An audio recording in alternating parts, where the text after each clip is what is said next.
नमस्कार दोस्तों, मैं हूं मनोहर सिंह राठौड़। आज प्रस्तुत कर रहा हूं एक मेरी लिखी कहानी, एक और भीष्म। कहानी का नायक कर्मवीर बहुत ही कर्मठ होता है और उसकी बहन का देहांत होने पर बहन के 2 संतान बेटा और बेटी की पालना वह करता है, जबकि ससुराल वाले उन बच्चों को स्वीकार नहीं कर रहे। आर्थिक संकट आ जाएगा, जिम्मेदारी रखनी पड़ेगी, ऐसा सोचकर कहानी बहुत मार्मिक है। तो आप हिंदी लेखक परिवार के YouTube चैनल पर कहानी सुनिए, एक और भीष्म। सूरज चांद का उदय अस्त होना, सर्दी के बाद गर्मी और दिन के बाद रात होना निश्चित है। वैसे ही कमजोर व मजबूर व्यक्ति का मजाक उड़ाना मानव का सहज स्वभाव है। इन सभी परिस्थितियों में धैर्य धारण करने वाले वीर धीर गंभीर वे हैं जो सब कुछ सहन कर मुस्कुराते रहते हैं। इसी प्रकार हर हाल में सदा मुस्कुराते रहने वाला एक नवयुवक है कर्मवीर। वह भारतीय सेना का एक ईमानदार सैनिक है। अभी उसकी जहां पोस्टिंग है वह पहाड़ी क्षेत्र है। अक्सर रात की पारी पूरी कर वह सुबह अपनी बैरक में लौटता। क्लांत काया, उनीदी आंख लिए वह थके पांव चलकर धीरे धीरे आता, मगर उसके चेहरे पर आत्मविश्वास की पारदर्शी परत जमी होती। मुझे इस बात का गर्व है कि वह बचपन में हॉस्टल में मेरा सहपाठी था। वह था बड़ा रहस्यमय व्यक्ति। रात की पारी में ड्यूटी देने के लिए अक्सर जवान कतराते और जो लोग फैमिली साथ रखते थे इसी फिराक में रहते कि रात की ड्यूटी न देनी पड़े। जब से कर्मवीर की पोस्टिंग वहां हुई है, वह खुद जिस किसी को कष्ट में देखता या जिस साथी की रात की ड्यूटी करने में कम इच्छा होती, उसका पता लगते ही वह स्वयं पहल करते हुए कह देता, अरे आप परिवार के साथ रहते हो, बच्चा बीमार है, उसे संभालो, मैं आपके बदले नाइट ड्यूटी कर लूंगा। सामने वाला सुनकर कुछ जवाब देवे तब तक कर्मवीर वहां से जा चुका होता। जिसके स्थान पर ड्यूटी देता वह उसके इस व्यवहार से प्रसन्नता व एहसान के मिले जुले भाव से अभिभूत हो जाता। ऐसे अवसरों पर उसके अन्य साथियों को हास परिहास व चुटीले व्यंग बाणों को छोड़ने का मौका अवश्य मिल जाता। हाँ भाई, कर्मवीर को रात की ड्यूटी ठीक रहेगी, इसके आगे पीछे कोई नहीं, जैसा यहाँ वैसा ड्यूटी पर। दूसरा कहता, पक्के ब्रह्मचारी जी हैं, इनका जीवन त्याग के लिए बना है। तीसरा बात को और आगे बढ़ाता, पूरे संत जी हैं, इनका काम ही दूसरों की भलाई करना है। कर्मवीर कभी कभी लगातार 2 साथियों की ड्यूटी कर लेता। ज्यादा ड्यूटी देने में उसे मजा आता हो ऐसी बात नहीं थी। उसके जीवन का एकमात्र ध्येय था कि दूसरों के अधिक से अधिक वह काम आए। कष्ट सहकर दूसरों को सुखी रखने में उसे स्वयं को सुख मिलता। उसके फौजी साथी जब आराम से समय साथ बैठते तब उसका मजाक उड़ाने से नहीं चूकते। उनकी बातों का प्रमुख टॉपिक कर्मवीर का व्यवहार था। जब कर्मवीर ड्यूटी पर होता वे आपस में बतियाते, यार यह पूरा गोबर गणेश है, इसे कुछ समझ ही नहीं आता, निरा मूर्ख है। ऐसी बातें होती रहती। अरे मूर्ख ही क्या, ये पूरा सनकी है, ज्यादा ड्यूटी देकर बहुत बड़ा देशभक्त बनना चाहता है। इसी के बल पर हमारी सारी फौज टिकी है। और सभी हा हा हा करके हंस पड़ते। पहले वाला कोई कह देता, ऐसे देशभक्तों की जरूरत सदा रही है, आजकल खास तौर से जरूरत है। यह नहीं हो तो अपने घर में गेस्ट आने पर खुद को ड्यूटी देनी पड़े। इसके कारण गेस्ट के साथ आराम से खाना पीना हो जाता है और यह बेचारा ड्यूटी दे लेता है। एक साथ सभी भेद भरी मुस्कुराहट के साथ चहक उठते। वह शायद ये बातें समझता नहीं था या समझना नहीं चाहता था। कारण कुछ भी रहा हो, यह करमीर और उसके साथियों को स्वीकार था। जब किसी के मेहमान आता या किसी फौजी ने मौज मस्ती में शाम को शराब अधिक गटक ली हो, या त्योहार पर घर में पूजा आदि का आयोजन हो, या फिर रात्रि में ड्यूटी देने की किसी की नीयत न हो, सभी की रामबाण दवा थी कर्मवीर। इसके लिए उसे बार बार कहने, समझाने, फुसलाने या उसकी मिन्नतें करने की जरूरत नहीं पड़ती।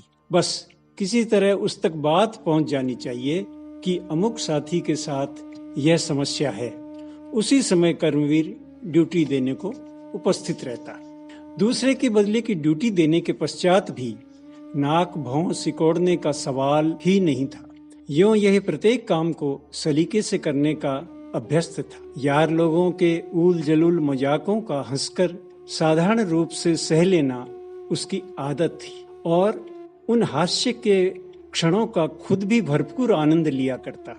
उसके एक साथी ने तो एक दिन हद कर दी। वह उसके सामने ही बोला, इस कर्मवीर को शुगर की बीमारी है, इसलिए इसकी शादी नहीं हुई। शुगर वाले का क्या भरोसा कि यह कितने वर्ष जिंदा रहेगा, इसलिए इससे संबंध कर कौन अपनी लड़की को खड्डे में डालेगा। उसने किसी का दिल दुखाना नहीं सीखा था। इस बेतुकी बात का हंसकर जवाब दिया, हाँ भाई यही बात है।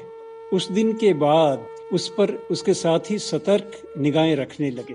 जब वह चाय नाश्ते के लिए जाता, वे सावधानी से देखते रहते कि जलेबियां ले रहा है या नहीं और चाय कहीं फीकी तो नहीं पी रहा। इसके बाद वे खुद ही अपने प्रश्नों के हल ढूंढ लेते। अजी अपने को शुगर का शक न हो इसलिए जानबूझकर अपने सामने मीठा खाता है। कभी उसकी चारपाई के पास उठते बैठते पारखी नजरों से छानबीन करते कि कहीं पड़ी हुई कोई दवाई गोली का रैपर नजर आ जाए।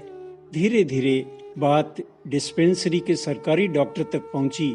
डॉक्टर ने एक दिन उसे पूछा, कर्मवीर सभी कहते हैं कि तुम्हें शुगर की तकलीफ है, फिर भाई मीठा कम खाया करो और बीमारी में संकोच कैसा, चेकअप करवा लो, फर्स्ट स्टेज में आसानी से इलाज हो जाता है। आजकल विज्ञान का जमाना है, मुश्किल बीमारी कोई नहीं है, सेहत के साथ खिलवाड़ करना ठीक नहीं।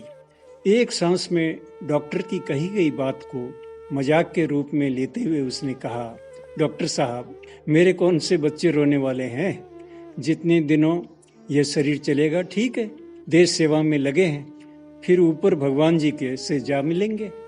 डॉक्टर सुनकर गंभीरता से थोड़ा थोड़ा मुस्कराया, लेकिन कर्मवीर जोर से ठठाकर हंस पड़ा। डॉक्टर साहब मुझे रोग वोग नहीं है, भाई लोग यूं ही बेकार की मजाक बनाते हैं, अपना क्या बिगड़ना है, चलो साथी लोग खुश हो लें, मुझे दूसरे को खुश रखने में ही मजा आता है। यूं उसका जीवन सभी के लिए एक पहेली बना हुआ था। वह कभी गांव जाने की बात करता ही नहीं था, न कहीं सैर सपाटे को जाता, बस कभी कभी अपने भांजे भांजी से मिलने हॉस्टल में जाया करता था। कुल मिलाकर उसका जीवन सभी के लिए एक अजूबा बना हुआ था। कोई उसे घोंचू कहता, कोई घर घुस्सू, और कोई उसे दुनियादारी से अलग थलग समझता, और कोई उसे अपने ढंग का अजीब प्राणी समझता। मगर किसी बात की परवाह किए बिना वह अपने हिसाब से मजे में जी रहा था। इतने में वह घटना घट गई जिसने सारे सीन से पर्दा हटा दिया। हुआ ये कि एक दिन सुबह सुबह उसके गांव का एक आदमी आकर पूछने लगा, कर्मवीर है जी? नहीं जी, अभी नहीं है, रात की ड्यूटी पर गया है, अभी आता ही होगा। यह नवागंतुक भी थोड़ा हंसकर बोला, किसी और के बदले रात की ड्यूटी दे रहा होगा। इतना सुनते ही सभी लोग एक साथ जोर से हंसने लगे। अरे इनको भी पता है कर्मवीर दूसरों की नाइट ड्यूटी खुद करता है। आने वाले को बिठाकर चाय नाश्ते का सिलसिला शुरू हुआ।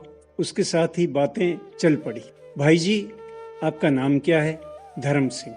वे लोग धर्म सिंह से पूछने लगे कि भाई साहब, आप बुरा न माने तो एक बात कहूं, आपका ये कर्मवीर कुछ समझ में न आने वाला अजीब प्राणी है। खुद पर 1 रुपया खर्च करते 3 बार सोचता है और न ही अपने किसी नाते रिश्ते वालों के ज्यादा बात करना चाहता है। इसने शादी भी नहीं की। कुछ मामला समझ में नहीं आया। धर्म सिंह अब तक हंस हंस कर बात कर रहा था। यह बात सुनकर अचानक गंभीर हो गया और उदास मन से बोला, साहब, आप लोगों को क्या बताएं कि कर्मवीर आदमी के रूप में फरिश्ता है, फरिश्ता। इसकी कहानी बड़ी दुखद है। यह अपने भाई, भाभी व उनके 2 छोटे बच्चों के साथ मजे से रह रहा था। उन्हीं दिनों इसकी नौकरी लगी थी और इसके जगह जगह से रिश्ते आ रहे थे। इसके एक बड़ी बहन थी जिसको पास के गांव में शादी कर दी गई थी। मैं इसके बचपन का दोस्त हूँ। ये हर साल ड्यूटी आता। बड़ा मजाकिया लड़का था। उस साल 2 महीनों की छुट्टी आया और अचानक खबर मिली कि बड़ी बहन 2 बच्चों को छोड़कर इस संसार से चल बसी। बहन के ससुराल गया। वह शुरू से बड़ा भावुक है। वहां बहन के ससुराल से रवाना होते समय इसने कई बातें सुनी जिनका सार यह था कि वह मर गई। अब इन छोटे मासूमों की आफत है। कल को तुम्हारा जीजा दूसरी शादी कर लेगा और नई आने वाली लड़की खराब स्वभाव की निकली तो इन बच्चों का जीवन नर्क बन जाएगा। ये दूसरों के द्वार पर धक्के खाते फिरेंगे। हम जिम्मेदार नहीं है इस बात के। सुनकर कर्मवीर के मन में तूफान उठने लगा। इसने सोचा कि अब क्या करें, बच्चों को साथ ले चलें, जल्दी ही शादी कर लें, फिर इसकी देखभाल बहू करेगी। दूसरा विचार उठा कि नहीं नहीं नहीं, वह खराब स्वभाव की आ जाएगी तब बच्चों की तो दुर्गति होगी। यह बहन की सास से भीतर जाकर विदा मांगते समय बोला, माँ जी, इन बच्चों का ध्यान रखना। वैसे मैं भी आता जाता रहूंगा। मेरे लायक जो भी काम हो वो आप कहलवा देवें। बस इन बच्चों को कोई तकलीफ न होने देवें। पास खड़ी एक औरत बोली, भैया जी, यूं आते जाते तो रहोगे, लेकिन तुम्हारी बहन कम उम्र में चल बसी। ब्याह तो दूसरा हम करेंगे। आजकल अपनों का करना ही मुश्किल होता है। जिसमें छाती पर ये 2 बच्चे छोड़ गई, ये कब बड़े होंगे। कर्मवीर के सिर में एक तूफान उठा। लाओ जी, मेरे साथ करो। यूं बच्चे फेंकने को थोड़े ही है। अभी हम तो जिंदा हैं। बहन की सास बोली, नौकरी करोगे या इनकी देख रेख? अभी लाड में ले जा रहे हो, 2 दिनों बाद इधर मुंह उठाए चले आओगे, फिर हम नहीं रखने के। वह बच्चों की उंगलियां थामे बिना पीछे मुड़े एक कड़े फैसले के साथ चल पड़ा कि भगवान 2 रोटी मुझे दी है तो इनको भी मिलेगी। ये बड़े उत्साह से आया था और भाभी के बच्चे छोटे हैं, उनके साथ ये बच्चे खेलते रहेंगे, दिन में स्कूल चले जाएंगे। घर पहुंचने पर ये सारी हवाई महल की तरह बातें ढह ढहा कर नीचे गिरी। बच्चों को कर्मवीर के साथ देखते ही सदा मुस्कुराने वाली भाभी ने भौएं तिरछी की। इन्हें यहाँ कौन पालेगा? मेरे इन 2 के मारे ही मुसीबत हो रही है। आप ये 2 बच्चे और उठा लाए। कुछ सोचना चाहिए था। कर्मवीर बहन की सास से कई बातें सुनकर भारी मन से आया था। अब ऐसा सुनकर आवेश में उबल पड़ा। बस बस रहने दो भाभी, आपको रखने के लिए कौन कह रहा है?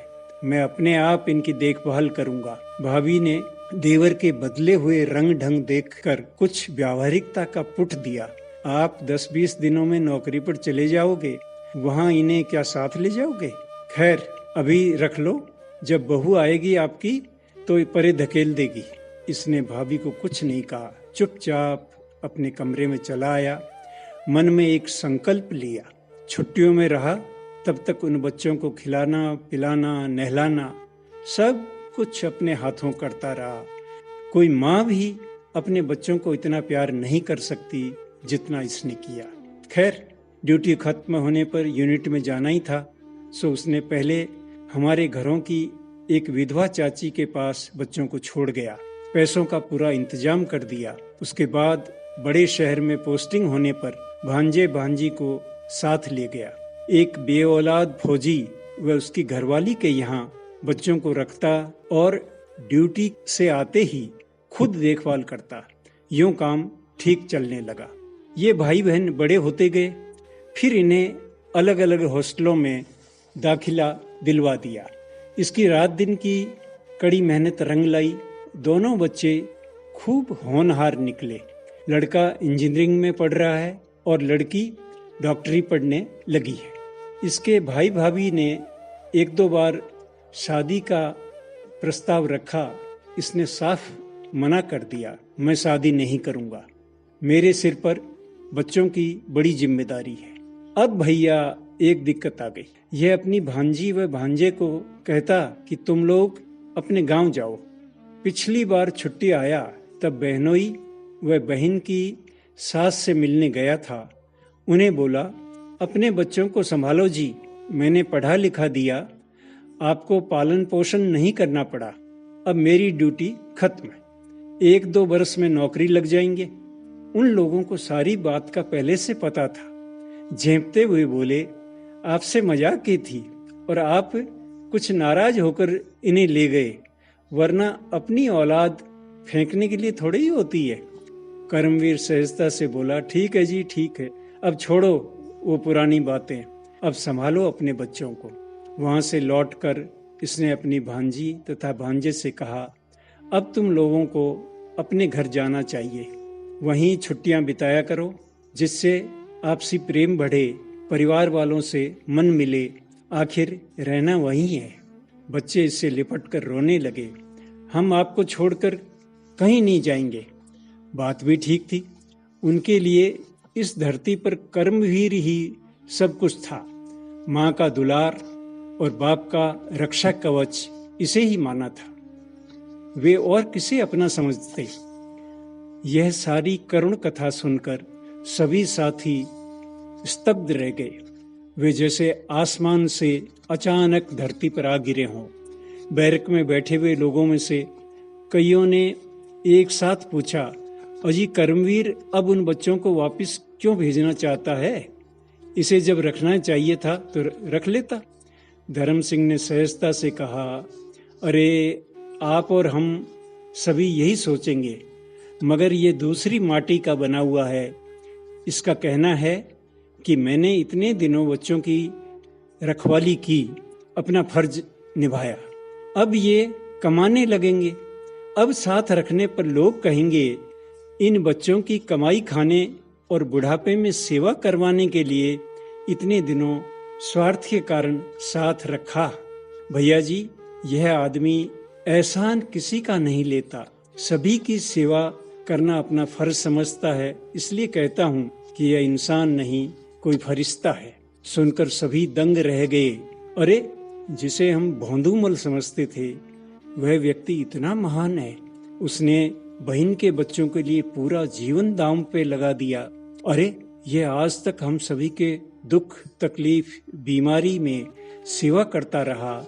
हम लोग जानबूझकर या अनजान में इसे छेड़ते रहे, टोंट कसते रहे, इसका मजाक बनाते रहे। इसने सभी के बदले में कभी न कभी नाइट ड्यूटी दी, कभी भी अपने दिल का दर्द हमारे सामने प्रकट नहीं किया, सदा हंसता हंसाता रहा। इतने में एक बोल पड़ा, अपने दिल के घावों को छुपाने वाला यह तो कलयुग में भीष्म फिर से उतर आया है। सभी की आंखें फटी की फटी रह गई। इतने में कर्मवीर हमेशा की तरह मुस्कुराता गाता आ पहुंचा। अरे धर्म सिंह, तू कब आया? सभी उसकी मां के भारी भरकम कद के नीचे अपने को दबा हुआ महसूस कर रहे थे। आज उसका कद वहां बैठे सभी लोगों से बहुत ऊंचा हो गया था। उसके सामने हम सभी एकदम बौने लग रहे थे। वह पास आया तब हमेशा की तरह किसी ने कोई जुमला नहीं उछाला। वह एकदम निकट आ धर्म सिंह से हाथ मिलाकर अपने गांव की 1-2 बातें पूछता रहा। फिर हम लोगों की ओर देखकर बोला, आज ब्रह्मचारी से बात नहीं करोगे? सभी लोग उसके दप दप करते चेहरे के तेज को देखने लगे। उसकी ओर हमारी झेंपती हुई नजरें उठी हुई थी।